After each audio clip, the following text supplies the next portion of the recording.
বিচারপতি চেয়ারে বসেও বিজেপির সঙ্গে যোগাযোগ রেখেছিলেন অভিজিৎ গঙ্গোপাধ্যায়।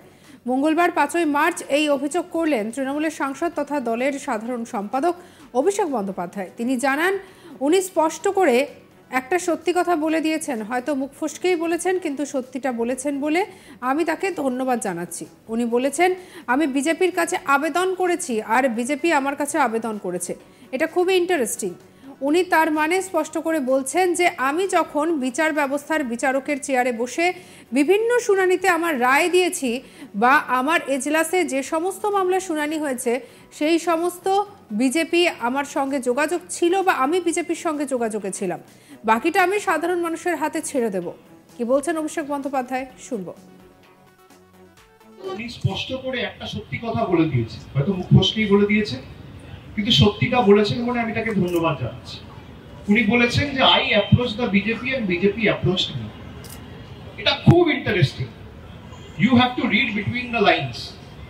উনি তার মানে স্পষ্ট করে বলছেন যে আমি যখন বিচার ব্যবস্থায় বিচারকের চেয়ারে বসে বিভিন্ন শুনানিতে আমার রায় দিয়েছি বা আমার এজলাসে যে সমস্ত ঘটনা শুনানি হয়েছে সেই সময়ে বিজেপি আমার সাথে যোগাযোগে ছিল এবং আমি বিজেপির সাথে যোগাযোগে ছিলাম।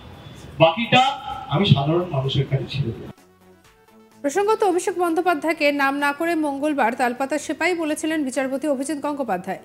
একই সঙ্গে তাকে ডায়মন্ড হারবারে দাঁড়াতে বললে তিনি অবশ্যই দাঁড়াবেন বলে জানিয়ে লক্ষ লক্ষ ভোটে অভিষেক বন্দ্যোপাধ্যায়কে হারাবেন বলেও চ্যালেঞ্জ ছুড়ে দিয়েছিলেন।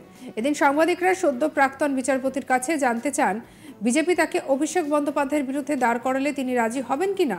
তার প্রেক্ষিতে অভিজিৎ গঙ্গোপাধ্যায় বলেন, ভয়ে কি পালিয়ে যাব? আমি দেখিয়ে দেব তার দুর্বল দলকে কিভাবে মোকাবিলা করতে হয়। এদিকে ডায়মন্ড হারবারের সেই দুর্বৃত্ত দলের মোকাবিলা করে আমি তাকে লাখ লাখ ভোটে হারিয়ে দেব। এর প্রেক্ষিতে অভিষেক বন্দ্যোপাধ্যায় প্রশ্ন করা হলে তিনি বলেন, গণতান্ত্রিক দেশে যে যেখান থেকে লড়তে চায়, নির্বাচনের প্রতিদ্বন্দ্বিতা করতে চায়, সে করতে পারে, তার সে অধিকার রয়েছে। কি বলেছেন শুনবো। আপনি ইঙ্গিতপূর্ণভাবে যার কথা বললেন, তিনি যদি নির্বাচনী ময়দানে আপনার প্রতিদ্বন্দ্বিতায় দাঁড়ায়, আপনি লড়াই করবেন? দাঁড়ালে দাঁড়াবেন, আমি কি ভয় পালিয়ে যাবো? যদি আমাকে বিজেপি তার বিরুদ্ধে দাঁড় করায়, আমি কি ভয় পালিয়ে যাবো? এবং আমি দেখিয়ে দেবো তার দুর্বৃত্ত দলকে কিভাবে মোকাবিলা করতে হয়। তার একটা পরিষ্কার দুর্বৃত্ত দল আছে ডায়মন্ড হারবারে, তাদের মোকাবিলা করেই তাকে লক্ষ লক্ষ ভোটে হারাবো। হ্যাঁ, তাহলে একটা মিনিংফুল লড়াই হবে। কারণ মমতা বন্দ্যোপাধ্যায়কে আমি একজন প্রকৃত রাজনীতিবিদ বলে মনে করি। কোন তালপাতার সেপাইকে আমি দুষ্কৃতির বেশি কোনো সম্মান দিতে পারবো না। যাকে অন্যরা সেনাপতি বলছেন, না নাম বলবো না।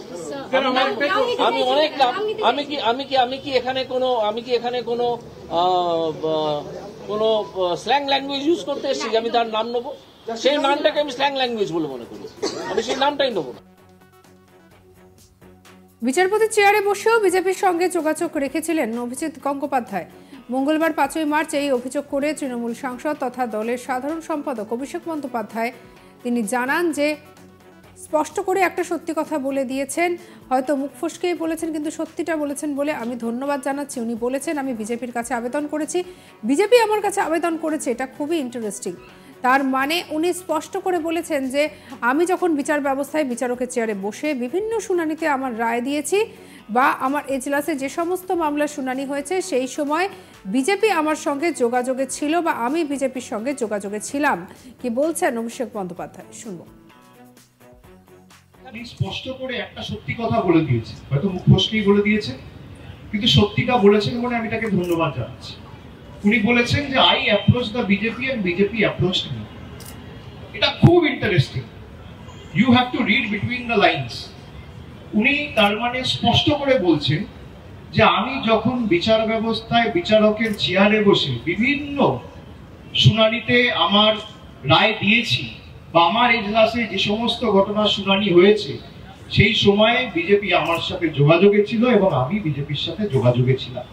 বাকিটা আমি সাধারণ মানুষের কাছে ছেড়ে দেব। প্রসঙ্গত অভিষেক বন্দ্যোপাধ্যায়কে নাম না করে মঙ্গলবার তালপাতার সেপাই বলেছিলেন বিচারপতি অভিজিৎ গঙ্গোপাধ্যায়।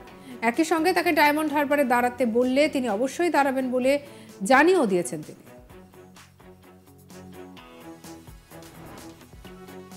অন্যান্য খবরের জন্য সঙ্গে রাখুন আজ তাক বাংলার ইউটিউব চ্যানেলকে সাবস্ক্রাইব করে নিন।